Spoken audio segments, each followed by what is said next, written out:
ಮಾಡ್ತೀವಿ ಅಂತ. ಸರ್, ನೀವ್ ಅವಾಗ್ಲೇ ಹೇಳಿದ್ರಿ ದರ್ಶನ್ ಅವರ ಇನ್ಸಿಡೆಂಟ್ ಆಗಕ್ ಮುಂಚೆ ನಾನು ಶೂಟಿಂಗ್ ಎಲ್ಲ ಮುಗಿಸ್ಬಿಟ್ಟಿದ್ದೆ ಅಂತ.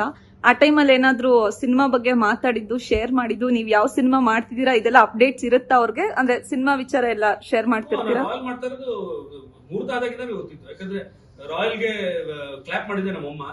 ಸೊ ಎಲ್ಲ ಗೊತ್ತಿತ್ತು ಅವ್ರಿಗೆಲ್ಲಾನು. ಕತೆ ಬಗ್ಗೆ ಅವರಿಗೆ ಗೊತ್ತಿತ್ತು.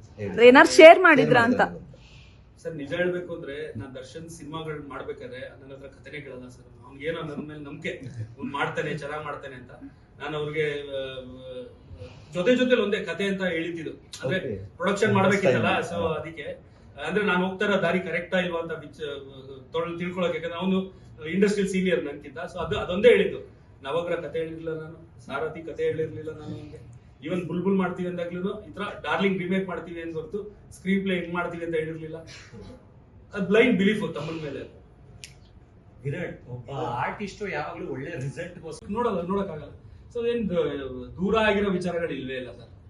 ಅದು ಅದೇ ಒಂದು ಮಧ್ಯದಲ್ಲಿ ಒಂದ್ ತಿಂಗಳು, ಒಂದೂವರೆ ತಿಂಗಳು ಸ್ವಲ್ಪ ಏನೋ ಮಾತಾಗಿದಾಗ ಮಾತಾಡಿರಲ್ಲ ಅಷ್ಟೇ. ಬಟ್ ಟಚ್ ಅಲ್ಲಿ ಇದ್ದೇ ಇರ್ತೀವಿ. ಫೋನಲ್ಲಿ ಮಾತಾಡೋದಾಗ್ಲಿ, ನಮ್ಮ ಅತ್ತಿಗೆ ಜೊತೆ ಮಾತಾಡಿ ಇದ್ದೇ ಇರುತ್ತೆ. ಅದು ಈ ಸಿನಿಮಾ ಪ್ರಚಾರದಲ್ಲಿ ಏನಾದ್ರು ಕಾಣಿಸ್ಕೋಬಹುದು ದರ್ಶನ್ ಸರ್? ಸಾಥ್ ಕೊಡ್ತಾರ? ಕೊಟ್ರೆ ತುಂಬಾ ಖುಷಿ ಪಡ್ತೀನಿ. ಗೊತ್ತಿಲ್ಲ, ನಾನೇನ್ ಮಾತಾಡಿಲ್ಲ ಇದ್ರ ಬಗ್ಗೆ. ಯಾಕಂದ್ರೆ ಬೇರೆ ಟೆನ್ಷನ್ ಇದ್ದಿದ್ರಿಂದ ನಾನು ಇದ್ರ ಬಗ್ಗೆ ಏನು ಮಾತಾಡಿಲ್ಲ.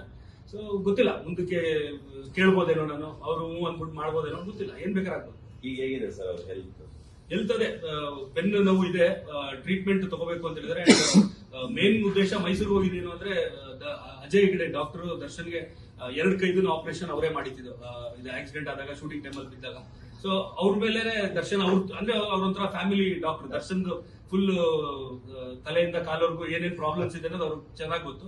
ಸೊ ಅವ್ರ ಥ್ರೂನೇ ಇದು ಮೊನ್ನೆ ಎಲ್ಲ ತಿರ್ಗಾ ಹೋದಾಗೆಲ್ಲ ಕಂಪ್ಲೀಟ್ ಟೆಸ್ಟಿಂಗ್ ಇನ್ನೊಂದ್ಸತಿ ಮಾಡಿದ್ದಾರೆ. ಸೊ ಅವ್ರು ತಗೋತಾರೆ ಡಿಸಿಷನ್ ಏನೇನ್ ಮಾಡ್ಬೇಕು. ಮತ್ತೆ ಈಗ ಡೈಲಿ ಫಿಸಿಯೋಥೆರಪಿ ನಡೀತಾ ಇದೆ. ತುಂಬಾ ನೋವಿದೆ ಅವ್ರಿಗೆ. ಕಂಪ್ಲೀಟ್ ನಾರ್ಮಲ್ ಆಗಿ ನಡೆಯೋ ತರ ಆಗೋವರೆಗೂ ಟ್ರೀಟ್ಮೆಂಟ್ ನಡೀಬೇಕು. ಆ ಟೈಮಲ್ಲಿ ನೀವು ಒಂದ್ ಕಡೆ ಸಿನಿಮಾ ಕಂಪ್ಲೀಟ್ ಮಾಡೋದಿತ್ತು, ಮತ್ತೊಂದ್ ಕಡೆ ಫ್ಯಾಮಿಲಿನ ನಿಭಾಯಿಸಬೇಕಿತ್ತು. ಅದನ್ನೆಲ್ಲ ಹೇಗೆ ನಿಭಾಯಿಸಿದ್ರಿ ಅಂತ? ಲಕ್ಕಿಲಿ ಶೂಟಿಂಗ್ ಮುಗಿದೋಗಿತ್ತು ನನಗೆ ಇನ್ಸಿಡೆಂಟ್ ನಡೆಯೋ ಟೈಮಲ್ಲಿ. ಅಂಡ್ ಅದಾದ್ಮೇಲಿಂದ ಮಿಕ್ಕಿದೆಲ್ಲ ಮ್ಯಾನೇಜ್ ಮಾಡಕ್ಕೆ ನಮ್ಮ ಟೀಮು, ಇವನ್ ವಿರಾಟ್ ಎಷ್ಟೊಂದು ಸಪೋರ್ಟ್ ಮಾಡಿದ್ರು ನಮ್ಗೆ. ನಮ್ಮ producer executive producer Premu Jayanth ಅವರು ನಂದು ಕೆಲಸನ ಸ್ವಲ್ಪ ಅವರು ತಗೊಂಡು ಎಲ್ಲ ಮಾಡಿದ್ದಾರೆ. ಅಂದ್ರೆ ಎಲ್ಲ ಅವರು ನನ್ಗೆ ಏನೇನ್ ಬೇಕಂತ ಅವ್ರು ಹೇಳ್ತಾ ಇದ್ದೆ, ಅವರೆಲ್ಲ ಮಾಡಿರೋ. ನಾನು ಫೈನಲ್ ಚೆಕ್, ಅದ್ರಲ್ಲಿ ಏನೇನು ಕರೆಕ್ಷನ್ಸ್ ನನಗೆ ಹೆಂಗ್ ಬೇಕು ಹಂಗಿದ್ಯಾ, ಇಲ್ಲ ಏನಾದ್ರು ಕರೆಕ್ಷನ್ಸ್ ಬೇಕಾ, ಅವೆಲ್ಲ ನಾನು ಮಾಡಿಸ್ಕೊಂತ ಇದ್ದೆ. ಇದ್ರ ನಡುವೆ ಇನ್ನೊಂದು ಸೋಷಿಯಲ್ ಮೀಡಿಯಾದಲ್ಲಿ ಒಂದು ಚರ್ಚೆ ಆಗ್ತಾ ಇದೆ ಸರ್. ದಿನಕರ್ ಸರ್ ಮತ್ತೆ ದರ್ಶನ್ ಸರ್ಗೆ ಒಂದು ಸಿನಿಮಾ ಡೈರೆಕ್ಷನ್ ಮಾಡ್ತಾರೆ ಅಂತ. ಅಂಡ್ ಜಯಣ್ಣ ಅವರ ಪ್ರೊಡಕ್ಷನ್ ಎಲ್ಲ ಸಿನಿಮಾ ಬರುತ್ತೆ ಅನ್ನುವಂತದ್ದು ಒಂದಷ್ಟು ಚರ್ಚೆಗಳಾಗ್ತಿದೆ. ಬಂದ್ರೆ ತುಂಬಾ ಒಳ್ಳೆ ವಿಚಾರ ಸರ್ ಅದು. ಆಕ್ಚುಲಿ ಅಲ್ಲ, ಪ್ರೊಡಕ್ಷನ್ ಬಗ್ಗೆ ಇದು ಆಲೋಚನೆ ಮಾಡಿಲ್ಲ. ಯಾಕಂದ್ರೆ ದರ್ಶನ್ ಜೊತೆ ಸಿನಿಮಾ ಮಾಡೋದಂತೂ ಕನ್ಫರ್ಮ್ 2026 ಅಲ್ಲಿ ಮೋಸ್ಟ್ಲಿ ಆಗೋದು. ಯಾಕಂದ್ರೆ ಈಗ ಇನ್ನು 2 ದರ್ಶನ್ ಸಿನಿಮಾಗಳಿದೆ, ಅದೆರಡು ಮುಗಿದ ಮೇಲೆ ಮಾಡ್ಬೋದು.